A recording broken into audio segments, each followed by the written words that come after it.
যদি বসিরহাট দক্ষিণে গত 2 বছরে 10,000 গরিব মানুষ বাড়ি পায়, আগামী 5 বছরে যদি 50,000 মানুষ ফর্ম ফিল আপ করে এবং সমীক্ষা করে দেখা যায় যে সত্যি এই 50,000 মানুষ প্রকৃত প্রাপক, 50,000 মানুষের মাথার উপর পাকা ছাদ সুনিশ্চিত করবে আমাদের তৃণমূলের সরকার।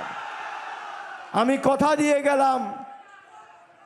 এখানে জল, পানীয় জলের কাজ চলছে। জল জীবন মিশন প্রকল্পে নরেন্দ্র মোদীর জনবিরোধী সরকার, বিজেপির সরকার জলের টাকা পর্যন্ত আটকে দিয়েছে।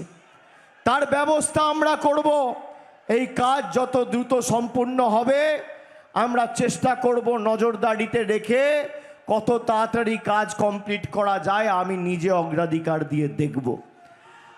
আর ভ্যাবলা স্টেশনের পাশে যে আন্ডারপাস, এখানে দীর্ঘদিনের দাবি।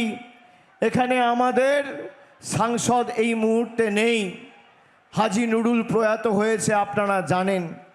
প্রায় 2 বছর হয়েছে গায়ের জোরে এখানে নির্বাচন আটকে রেখেছে। কেন্দ্রের যেন কোনো প্রতিনিধি বসিরহাট থেকে না যেতে পারে, তার কারণ এরা ভালো করে জানে বসিরহাটে যদি নির্বাচন হয় বিজেপির প্রার্থী 5 লাখ ভোটে হারবে। আমি আপনাদের কথা দিচ্ছি, আপনাদের হয়ে আমি ডায়মন্ড হারবারের সাংসদ, আমি এই দাবি আগামী দিন সংসদে তুলব। ভ্যাবলা আন্ডারপাসে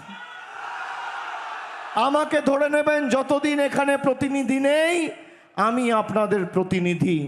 পরবর্তীকালে কেন্দ্র সরকার যদি না করে, যেভাবে বাড়ি, 100 দিনের টাকা, গ্রামের রাস্তা, জল, লক্ষ্মীর ভাণ্ডার, কৃষক বন্ধু, যুব সাথী, কন্যাশ্রী, আমাদের সরকার কোনো সাহায্য সহযোগিতা ছাড়া করেছে।